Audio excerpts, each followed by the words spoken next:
اور بات بے بات پہ تانا دیتے تھے کہ تم اپنے ماں باپ کے گھر واپس کیوں نہیں چلی جاتی۔ میری طبیعت کا سن کر اچانک سے پریشان ہو گئے۔ ان کے چہرے پر غصے کی جگہ فکر کے تاثرات ابھر آئے۔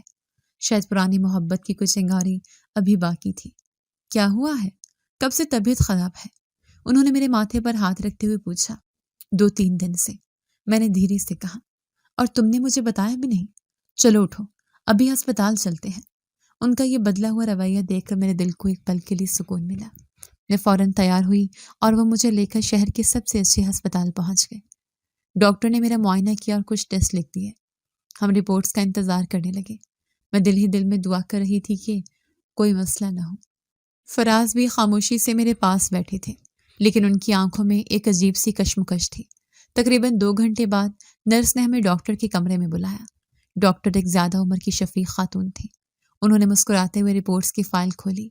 گھبرانے کی کوئی بات نہیں ہے، انہوں نے میری طرف دیکھ کر کہا۔ یہ کوئی بیماری نہیں بلکہ خوشخبری ہے۔ میں نے اور فراز نے ایک دوسرے کی طرف دیکھا۔ مبارک ہو، ڈاکٹر نے مسکراتے ہوئے اعلان کیا۔ آپ ماں بننے والی ہیں، آپ 2 ماہ کی حاملہ ہیں۔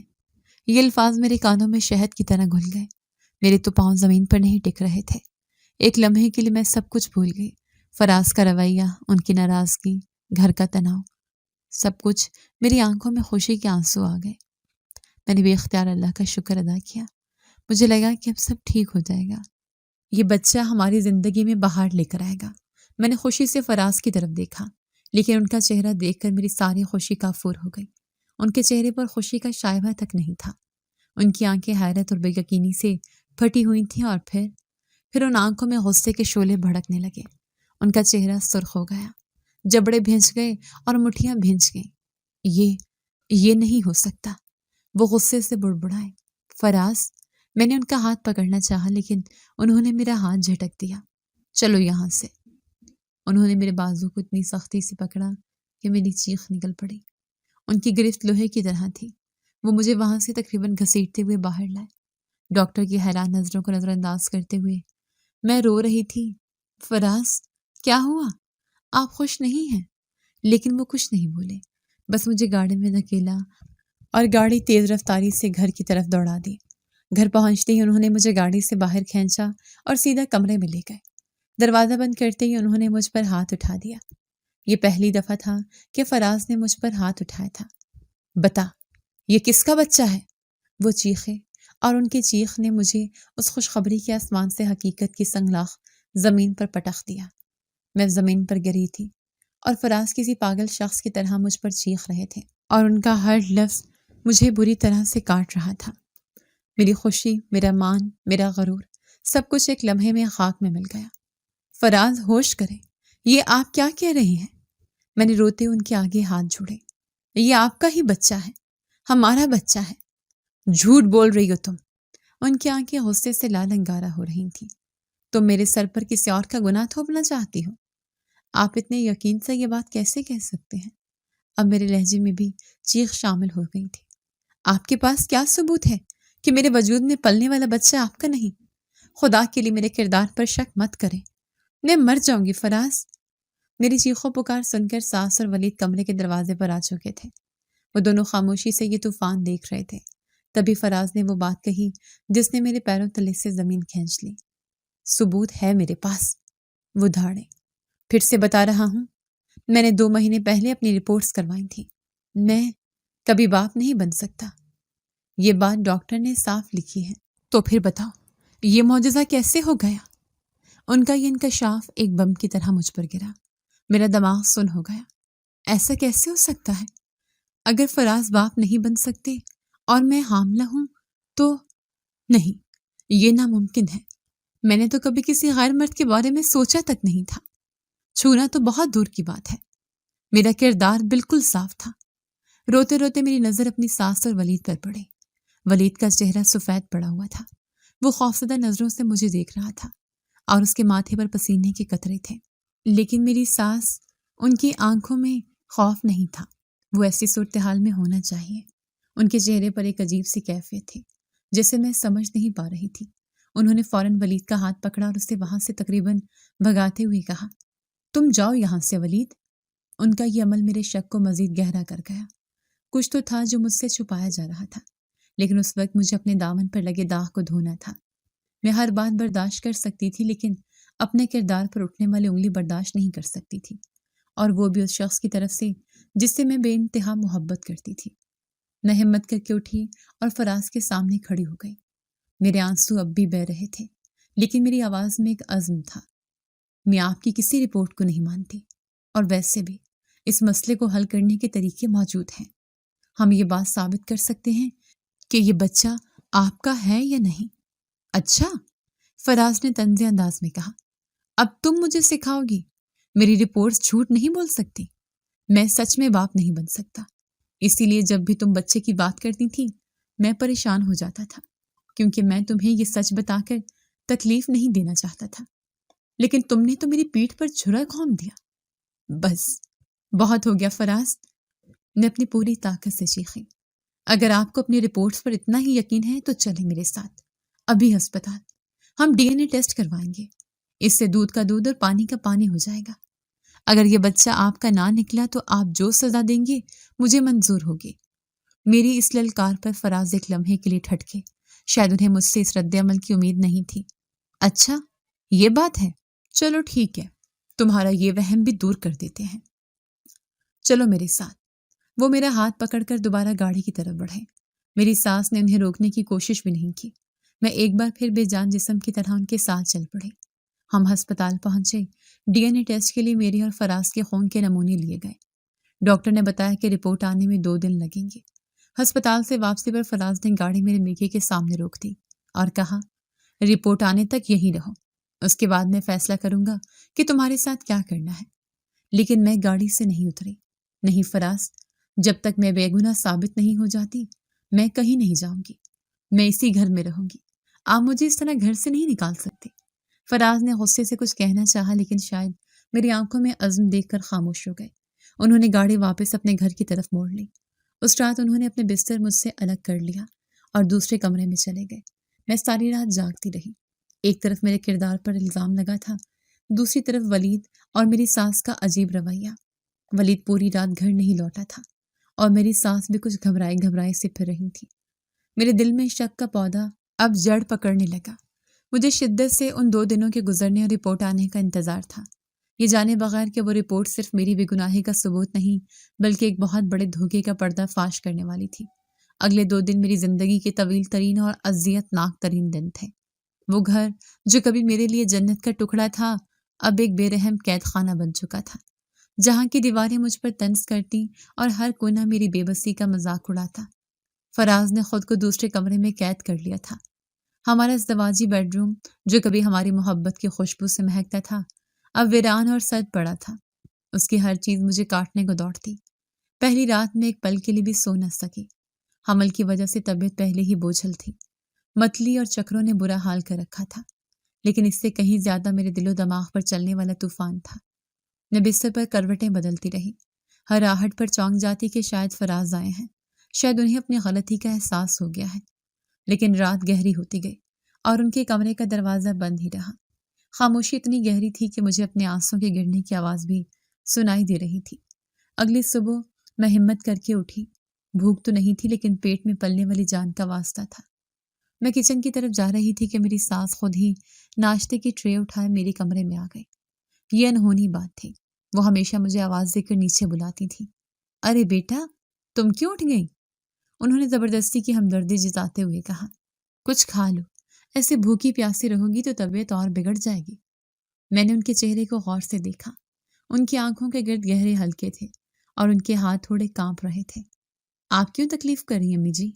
میں آ رہی تھی۔ نہیں، تم آرام کرو، انہوں نے ٹرے میز پر رکھتے ہوئے کہا۔ ہائے، میرے ہنستے بستے گھر کو کس کی نظر لگ گئی؟ ان کے لہجے کی بناوٹ مجھ سے چھپی نہ رہ سکی۔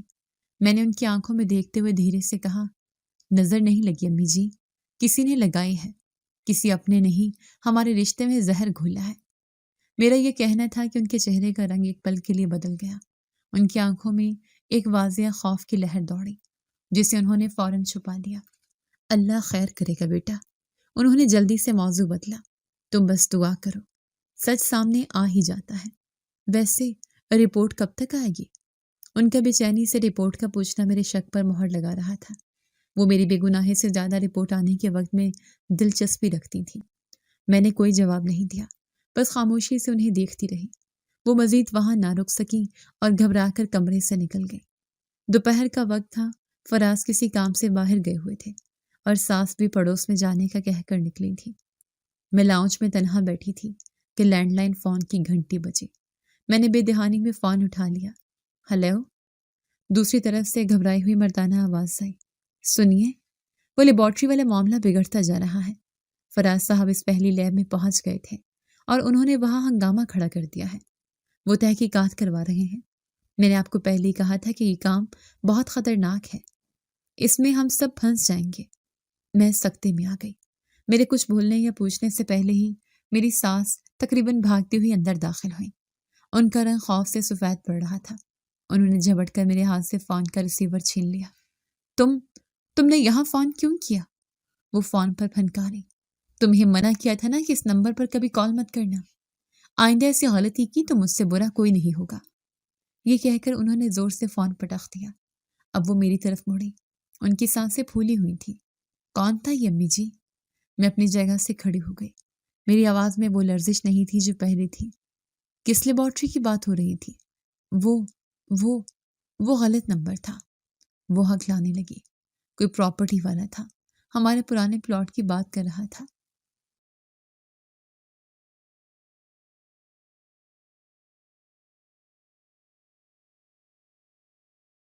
سچ بتائیے، کیا سازش کی آپ نے؟ میری للکار پر وہ بوکھلا گئی۔ جب جھوٹ کا کوئی سہارا نہ ملا تو وہ غصے پر اتر آئے۔ اپنی حد میں رہو لڑکی، وہ چیخیں۔ مجھ سے زبان درازی کرتی ہو؟ ابھی تمہارے اپنے کردار کا فیصلہ نہیں ہوا اور تم مجھ پر انگلیاں اٹھا رہی ہو؟ شرم نہیں آتی؟ پہلے اپنے پاک دامنی ثابت کرو، پھر مجھ سے سوال کرنا۔ یہ کہہ کر وہ تیزی سے اپنے کمرے کی طرف چلی گئی، لیکن وہ جاتے جاتے میری سچائی کا دروازہ کھول گئی تھی۔ اب مجھے کسی رپورٹ کا انتظار نہیں کرنا تھا۔ میں جان چکی تھی کہ مجرم کون ہے۔ شام کو ولید گھر آیا۔ وہ 2 دن سے غائب تھا۔ اس کی حالت غیر تھی۔ بال بکھرے ہوئے، آنکھیں سوجی ہوئی اور چہرے پر ہوائیں اڑ رہی تھی۔ اس نے مجھے لاؤنج میں دیکھا تو راستہ بدل کر اپنے کمرے کی طرف جانے لگا۔ میں نے آگے بڑھ کر اس کا راستہ روک لیا۔ کہاں تھے ولید؟ 2 دن سے، میں نے اس کی آنکھوں میں دیکھتے ہوئے پوچھا۔ وہ نظریں نہ ملا سکا۔ دوست کے گھر تھا، پڑھائی کر رہا تھا۔ اچھا، میں نے طنزیہ لہجے میں کہا۔ کون سی لیبارٹری گئے تھے تم؟ امی جی کے ساتھ مل کر؟ جواب دو مجھے۔ لیبارٹری کا لفظ سننا تھا کہ اس کے پیروں تلے سے زمین نکل گئی۔ اس کا پورا وجود کانپنے لگا اور اس کی آنکھوں سے آنسوں کی لڑی بہہ نکلی۔ وہ کچھ بول نہ سکا، بس مجھے بے بسی سے دھکیلتا وہ اپنے کمرے میں بھاگ گیا اور اندر سے دروازہ بند کر لیا۔ اس کی یہ حالت میری بے گناہی کا سب سے بڑا ثبوت تھی۔ اب مجھے کسی ڈی این اے رپورٹ کی ضرورت نہیں تھی۔ میرے سامنے مجرم بے نقاب ہو چکے تھے۔ اب انتظار کی یہ آخری رات خوف کی رات نہیں تھی، بلکہ انصاف کی صبح کی منتظر تھی۔ میں جانتی تھی کہ کل کا سورج صرف میری سچائی ہی نہیں بلکہ میرے مجرموں کی سیاہ کاریوں کو بھی بے نقاب کرنے والا ہے۔ اگلی صبح 11 بجے جب ہسپتال فون آیا تو فراز میرے کمرے میں آئے۔ ان کا چہرہ اب بھی اسپاٹ تھا۔ رپورٹ آ گئی تھی۔ چلو، تمہارے فیصلے کا دن آ گیا ہے۔ میں نے ان کی طرف دیکھا اور دل میں کہا، میرا نہیں فراز، آج آپ کے اپنوں کے گناہوں کے فیصلے کا دن ہے۔ ہسپتال کا راستہ قیامت کی طرح طویل اور خاموش تھا۔ فراز کی انگلیاں اسٹیئرنگ وہیل پر اس قدر سختی سے جمی تھیں کہ ان کی ہڈیاں سفید پڑ رہی تھیں۔ ان کا جبڑا بھینچا ہوا تھا اور نظریں بے تاثر انداز میں سامنے سڑک پر تھیں۔ ہم ہسپتال کی عمارت میں داخل ہوئے اور سیدھا اس سینئر گائناکالوجسٹ کے دفتر کی طرف بڑھے جس نے میرا پہلا چیک اپ کیا تھا۔ رپورٹ لیب سے ان کے پاس پہنچا دی گئی تھی۔ ہم جب کمرے میں داخل ہوئے تو ڈاکٹر نے ہمیں بیٹھنے کا اشارہ کیا۔ میز پر ایک بڑا خاکی رنگ کا لفافہ رکھا تھا۔ وہ لفافہ میری بے گناہی کا سرٹیفکیٹ تھا، لیکن اس لمحے یہ مجھے فراز کے غرور کا کفن لگ رہا تھا۔ فراز نے بے صبری سے لفافے کی طرف ہاتھ بڑھایا۔ دیجیے رپورٹ۔ ان کی آواز میں وہی پرانی تلخی اور زام تھا۔ 1 منٹ فراز۔ میری دھیمی مگر پر اعتماد آواز پر نہ صرف فراز بلکہ ڈاکٹر بھی چونک گئی۔ میں نے اپنا ہاتھ فراز کے ہاتھ پر رکھ کر اسے روک دیا۔ فراز نے حیرت اور غصے کی ملی جلی نظروں سے مجھے دیکھا، جیسے کہہ رہی ہوں، تمہاری ہمت کیسے ہوئی؟ کیا ہے؟ وہ غرائے۔ اس لفافے کو کھولنے سے پہلے میں آپ سے کچھ پوچھنا چاہتی ہوں۔ میں نے اپنا ہاتھ ہٹائے بغیر ان کی آنکھوں میں آنکھیں ڈال کر کہا۔ میری آواز بالکل صاف اور غیر متزلزل تھی۔ فراز کا چہرہ غصے سے سرخ ہونے لگا۔ یہاں کوئی تماشا مت کرو زہرا، جو پوچھنا ہے گھر جا کر پوچھنا۔ نہیں، میں نے مضبوطی سے کہا، جواب مجھے یہی چاہیے۔ آپ نے 2 دن پہلے مجھ سے چیخ کر پوچھا تھا، یہ کس کا بچہ ہے؟ میں آپ سے پوچھتی ہوں فراز، وہ جھوٹی رپورٹ کس کی سازش تھی؟ میرا سوال ایک دھماکے کی طرح اس پرسکون کمرے میں گونجا۔ فراز کا کھلا ہوا منہ کھلا ہی رہ گیا۔ وہ بے یقینی سے مجھے گھور رہے تھے کہ کیا بکواس کر رہی ہو تم؟ وہی بکواس جو آپ کی امی اور آپ کا لاڈلا بھائی ولید 2 دن سے کر رہے ہیں، میں نے اسی ٹھہرے ہوئے لہجے میں کہا۔ وہی بکواس جس کی بھنک ملنے پر ایک نامعلوم شخص آپ کی امی کو فون کر کے دھمکیاں دے رہا ہے کہ لیبارٹری والا معاملہ بگڑ رہا ہے۔ بتائیے فراز، کون سی لیبارٹری؟ وہی نا جہاں آپ کے بانجھ ہونے کا ڈرامہ رچایا گیا تھا۔ فراز کی آنکھیں حیرت اور صدمے سے پھیل گئیں۔ انہیں توقع نہیں تھی کہ میں جو 2 دن سے ایک بے جان گڑیا کی طرح ہر ظلم سہ رہی تھی، اس طرح ان کے سامنے کھڑی ہو جاؤں گی۔ ان کے پاس میرے سوالات کا کوئی جواب نہیں تھا۔ پاگل ہو گئی ہو تم؟ وہ اپنی پوری طاقت سے چیخے، لیکن ان کی چیخ میں پہلے والا اعتماد نہیں بلکہ ایک کھوکھلا پن تھا۔ ابھی دودھ کا دودھ اور پانی کا پانی ہو جائے گا۔ انہوں نے جھٹکے سے اپنا ہاتھ چھڑایا اور لفافے کو تقریباً نوچ لیا۔ کانپتے ہاتھوں سے انہوں نے اسے پھاڑا اور رپورٹ کو باہر نکالا۔ ان کے چہرے پر ایک فاتحانہ مسکراہٹ تھی جو رپورٹ پر نظر پڑتے ہی 1 سیکنڈ میں غائب ہو گئی۔ ان کی آنکھوں کی پتلیاں پھیلی، سانس جیسے سینے میں اٹک گئی، اور چہرے کا رنگ میں نے زندگی میں ایسا سفید بے خون چہرہ کبھی نہیں دیکھا تھا۔ وہ رپورٹ کے آخری صدر کو بار بار پڑھ رہے تھے، جیسے ان کی آنکھیں انہیں دھوکہ دے رہی ہوں۔ The probability of paternity is 99% confirmed۔ ان کے ہاتھ سے رپورٹ پھسل کر زمین پر گر گئی۔ وہ بے جان قدموں سے پیچھے ہٹتے گئے جب تک کہ ان کی کمر دیوار سے نہ جا لگی۔ وہ دیوار کا سہارا لے کر وہیں فرش پر بیٹھتے چلے گئے۔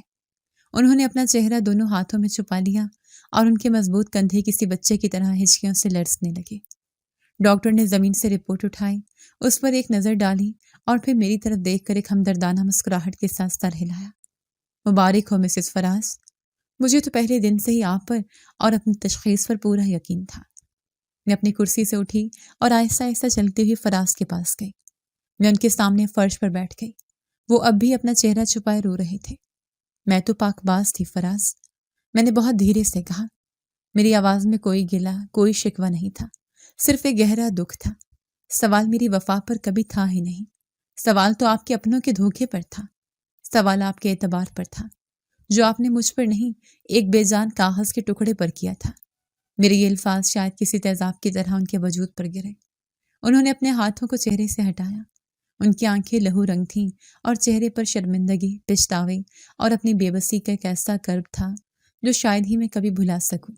زہرا، ان کے حلق سے صرف میرا نام نکلا اور پھر وہ پھوٹ پھوٹ کر رو دیے۔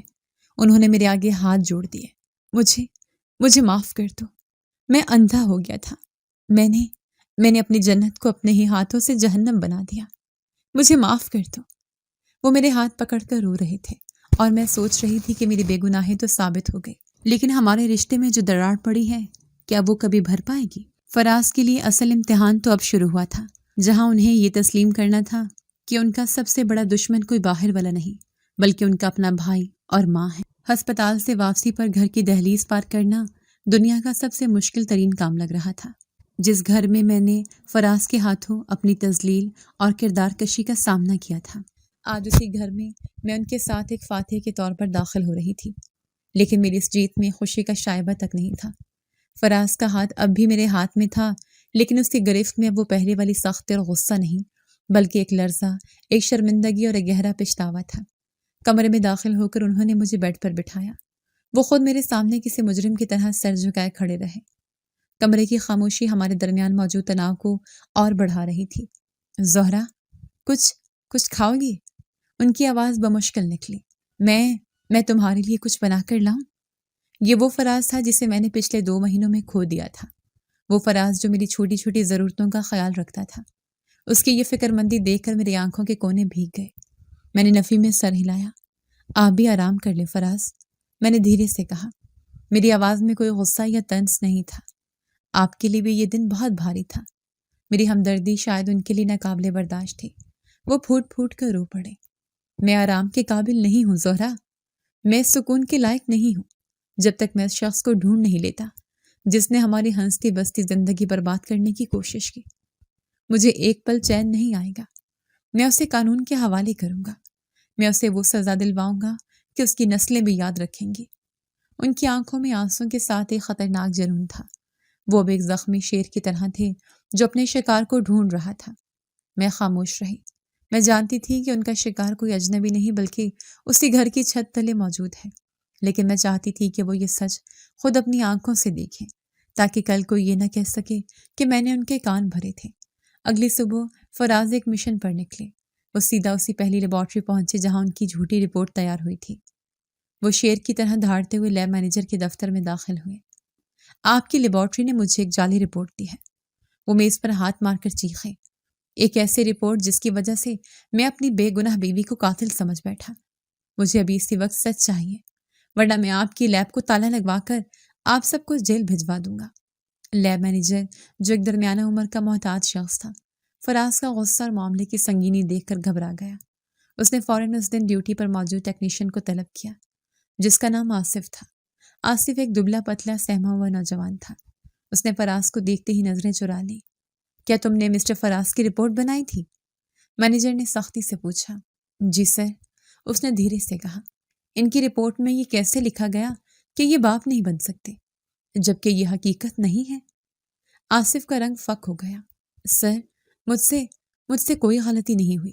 ہمارے سسٹم میں ایسی غلطی کی کوئی گنجائش ہی نہیں ہے۔ ان سے کوئی غلط فہمی ہوئی ہوگی۔ اس کا صاف جھوٹ فراز کے غصے کو مزید بھڑکا گیا۔ غلط فہمی؟ تم مجھے بے وقوف سمجھتے ہو؟ فراز نے آگے بڑھ کر اس کا گریبان پکڑ لیا۔ سچ بتاؤ، کس کے کہنے پر تم نے یہ حرکت کی؟ چھوڑیں صاحب، میں سچ کہہ رہا ہوں۔ وہ گڑ گڑانے لگا۔ فراز مایوس ہو رہے تھے۔ انہیں لگ رہا تھا کہ وہ ایک بند گلی میں آ گئے ہیں۔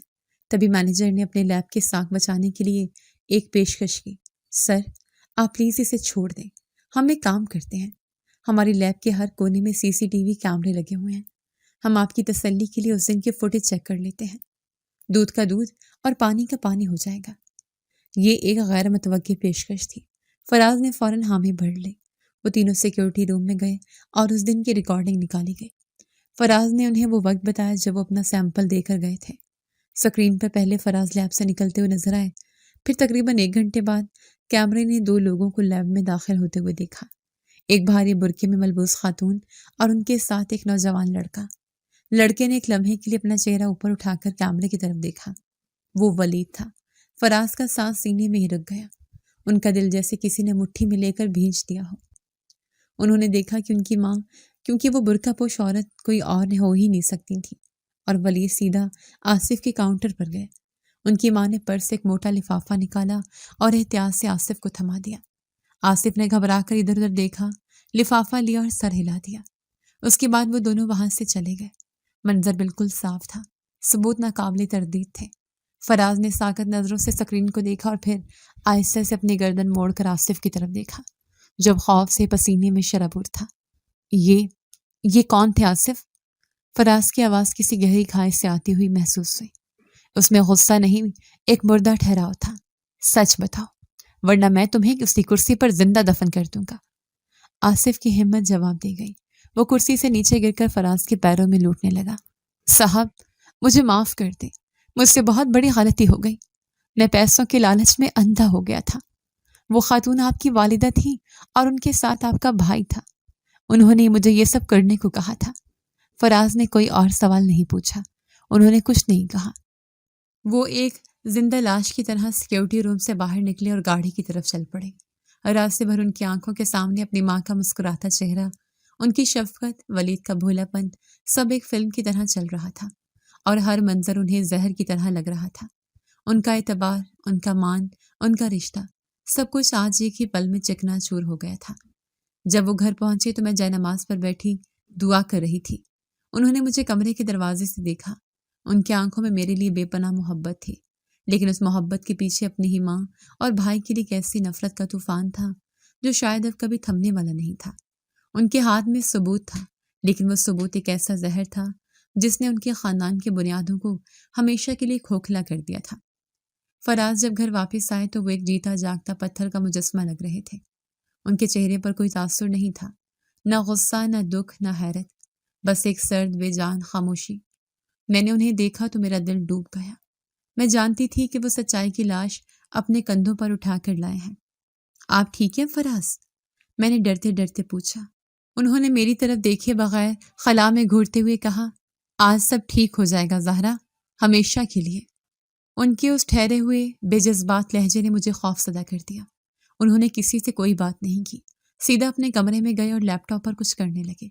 شام کو انہوں نے مجھ سے کہا، زہرا تم میرے ساتھ لاؤنج میں بیٹھو گی، میں چاہتا ہوں کہ تم آج سب کچھ اپنی آنکھوں سے دیکھو۔ ان کے حکم میں ایک ایسی حتمیت تھی کہ میں انکار نہ کر سکی۔ انہوں نے اپنے لیپ ٹاپ کو لاؤنج میں لگے بڑے ٹیلی ویژن کے ساتھ جوڑ دیا۔ گھر کی فضا میں ایک عجیب سی دہشت اور انتظار کی کیفیت تھی۔ مجھے لگ رہا تھا جیسے کسی بڑے طوفان سے پہلے کا سناٹا ہے۔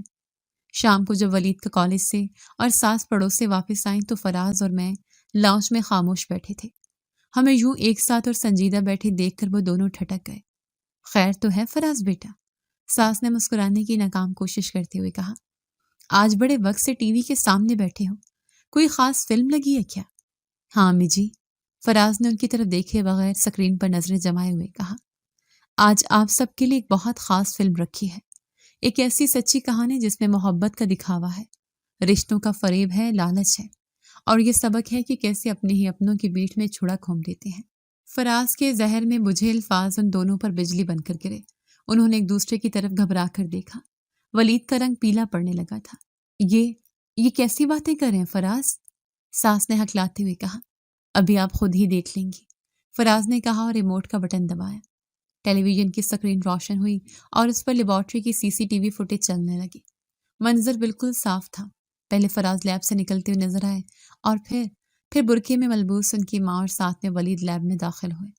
فوٹیج میں صاف نظر آ رہا تھا کہ کس طرح ولید نے گھبرا کر ایک لمحے کے لیے کیمرے کی طرف دیکھا، کس طرح ان کی ماں نے ٹیکنیشین آصف کو پیسوں سے بھرا لفافہ دیا اور کس طرح آصف نے وہ لفافہ لے کر جیب میں رکھا۔ کمرے میں موت کا سا سناٹا چھا گیا۔ ولید کا پورا وجود کسی سوکھے پتے کی طرح کانپ رہا تھا۔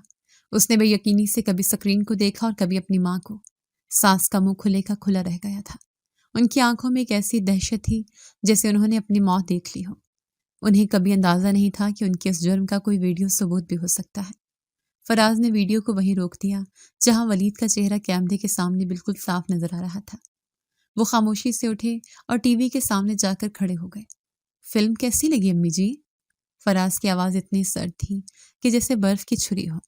ولید، تمہارا کردار تو بہت جاندار تھا، کیا قدرتی اداکاری کی ہے تم نے، بالکل پتہ ہی نہیں چلنے دیا کہ تم اتنے بڑے اداکار ہو۔ یہ جھوٹ ہے، ساس نے اپنی پوری طاقت سے چیخا۔ یہ ویڈیو جعلی ہے، کسی نے ہمیں پھنسانے کے لیے یہ سازش کی ہے۔ سازش؟ اچھا، فراز سرد مہری سے مسکرائے۔ ایک اور ثبوت دکھاتا ہوں۔ وہ تیزی سے ولید کی طرف بڑھے جو صوفے پر بت بنا بیٹھا تھا۔ انہوں نے اس کے کالج بیگ اٹھایا اور اسے میز پر الٹ دیا۔ کتابوں کے ساتھ ہی نوٹوں کی ایک گڈی بھی باہر آ گری۔ فراز نے وہ گڈی اٹھائی اور اپنی ماں کے سامنے پھینک دی۔ یہ وہ 30,000 روپے ہیں نا جو ٹیکنیشین کو 50,000 دینے کے بعد بچ گئے تھے؟ آپ نے یہ ولید کو رکھنے کے لیے دیے تھے تاکہ گھر میں اتنی رقم دیکھ کر کسی کو شک نہ ہو۔ بتائیے، کیا یہ بھی سازش ہے؟ پیسوں کو سامنے دیکھ کر ولید کی ہمت پوری طرح جواب دے گئی۔ وہ مزید برداشت نہ کر سکا اور دھاڑے مار کر روتا ہوا فراز کے قدموں میں گر پڑا۔ بھائی مجھے معاف کر دیں۔ وہ ہچکیوں سے رو رہا تھا۔ خدا کے لیے مجھے معاف کر دیں، میں یہ نہیں کرنا چاہتا تھا۔ امی نے مجھے قسم دے کر مجبور کیا تھا۔ وہ کہہ رہی تھی کہ اس میں آپ کی بھلائی ہے، بھابھی آپ کے لائق نہیں ہے۔ میں نہیں جانتا تھا کہ بات یہاں تک پہنچ جائے گی۔ بھائی، میں نہیں جانتا تھا۔ اپنے بیٹے کا اقرار جرم سن کر ساس کے پیروں تلے سے بھی زمین نکل گئی۔ ان کے جھوٹ کے سارے سہارے ایک ایک کر کے گر چکے تھے، وہ بھی فرش پر ڈھیر ہو گئی۔ فراز نے ولید کو اٹھایا نہیں، بس نفرت سے اسے دیکھتے رہے۔ پھر وہ اپنی ماں کی طرف مڑے۔ کیوں؟ انہوں نے صرف ایک لفظ پوچھا، لیکن اس ایک لفظ میں صدیوں کا کرب تھا۔ آخر کیوں کیا آپ نے یہ سب؟ میں وہ روتے ہوئے بولی، میں تمہاری سگی ماں نہیں ہوں فراز، ولید میرا سگا بیٹا ہے۔ میں چاہتی تھی یہ گھر، یہ جائیداد، سب کچھ صرف اس سے ملے۔ میں چاہتی تھی کہ تم بے اولاد رہو تاکہ تمہارا کوئی وارث نہ ہو اور تم زہرا کو طلاق دے دو۔ میں اندھی ہو گئی تھی فراز، میں لالچ میں اندھی ہو گئی تھی۔ یہ اعتراف سن کر فراز کو لگا جیسے کسی نے ان کے سینے میں گرم سیسا اڈیل دیا ہو۔ میں آپ کو ماں کہتا تھا، ان کی آواز میں آنسوں کی نمی تھی۔ میں آپ کو اپنی سگی ماں سے بڑھ کر چاہتا تھا، اور آپ نے مجھ سے میری اولاد، میری عزت، میرا وجود ہی چھیننے کی کوشش کی۔ آپ نے مجھے زندہ درگور کر دیا تھا۔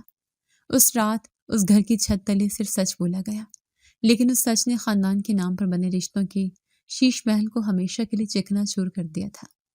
فراز کا فیصلہ سن کر گھر میں ایک کوہرام مچ گیا۔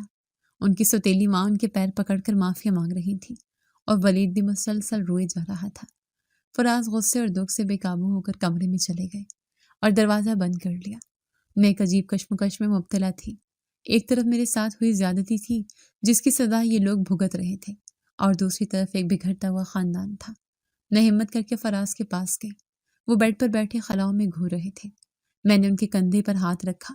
فراز، چلی جاؤ یہاں سے زہرا، انہوں نے کہا، مجھے اکیلا چھوڑ دو۔ نہیں، میں ان کے پاس بیٹھ گئی۔ میں جانتی ہوں آپ کو بہت دکھ پہنچا ہے، لیکن غصے میں کوئی ایسا فیصلہ مت کیجیے گا جس پر بعد میں پچھتانا پڑے۔ پچھتانا؟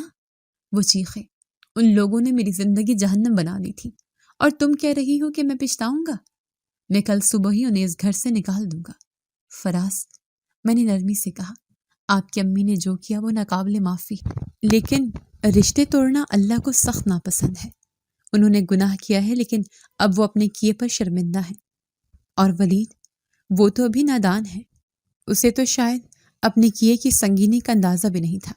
آپ معاف کر دیں، کیونکہ معاف کرنے والا ہمیشہ اللہ کی نظر میں بڑا ہوتا ہے۔ فراز نے میری طرف دیکھا، ان کی آنکھوں میں حیرت تھی۔ تم یہ کہہ رہی ہو زہرا، جس عورت نے تمہاری عزت پر حملہ کیا، تم اسی کو معاف کرنے کا کہہ رہی ہو؟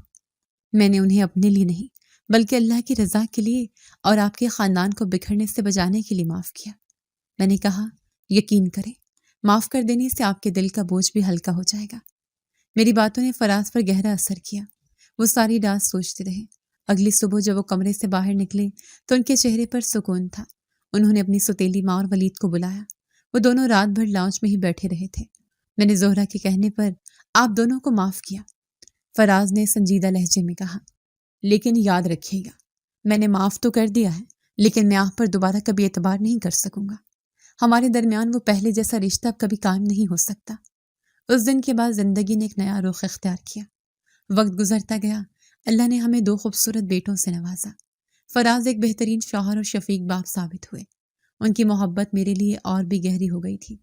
میری ساس اب گھر کے کونے میں خاموشی سے اپنی زندگی گزار رہی تھی۔ وہ ہم سے بات کرتی، لیکن ان کی آنکھوں میں ہمیشہ ایک شرمندگی رہتی۔ ولید نے اپنی تعلیم مکمل کی اور ایک اچھی نوکری ملتے ہی اس کی شادی ہو گئی۔ شادی کے بعد وہ الگ گھر لے کر شفٹ ہو گیا۔ شاید وہ اس گھر میں رہتے ہوئے اپنے کیے کی شرمندگی کا سامنا نہیں کر پاتا تھا۔ فراز نے ایک بڑے بھائی کی طرح اس کی ہر طرح سے مدد کی، لیکن ان کے درمیان ہمیشہ ایک فاصلہ رہا۔ کچھ فیصلے اور کچھ دھوکے ہماری زندگی پر ایسے گہرے اثرات چھوڑ جاتے ہیں جو وقت گزرنے کے ساتھ بھی پوری طرح نہیں مٹتے۔ ہمارا خاندان بظاہر مکمل تھا، لیکن اس کی بنیاد میں پڑی دراڑ ہمیشہ محسوس ہوتی رہی۔ اس کہانی سے ہم نے سیکھا کہ بدگمانی اور شک پر مبنی رشتے کبھی مضبوط نہیں ہو سکتے، اور جلد بازی میں کیا گیا فیصلہ انسان کو عمر بھر کے پچھتاوے میں مبتلا کر سکتا ہے۔ لالچ اور حسد انسان کو اندھا کر دیتے ہیں، جس سے وہ اپنے خونی رشتوں کو بھی نقصان پہنچانے سے گریز نہیں کرتا۔ آخر میں معاف کر دینے سب سے بڑی طاقت ہے، کیونکہ معافی نہ صرف دوسروں کو سکون دیتی ہے بلکہ خود ہماری روح پر پڑے زخموں کو بھی بھر دیتی ہے۔ جی تو دوستو، کیسی لگی آپ کو ہماری آج کی کہانی؟ اپنی رائے کا اظہار ہمارے کمنٹس باکس میں ضرور کیجیے گا، اور اگر آپ کو ہماری ویڈیو پسند آئی ہے تو کر لیجیے ہمارے چینل کو سبسکرائب، ویڈیو کو لائک اور بیل آئیکن لازمی پریس کر لیجیے تاکہ ہر نئی آنے والی ویڈیو کا نوٹیفیکیشن آپ کو بر وقت موصول ہو سکے۔ ملتے ہیں ایسی ہی ایک سبق آموز کہانی کے ساتھ، تب تک کے لیے اللہ نگہبان۔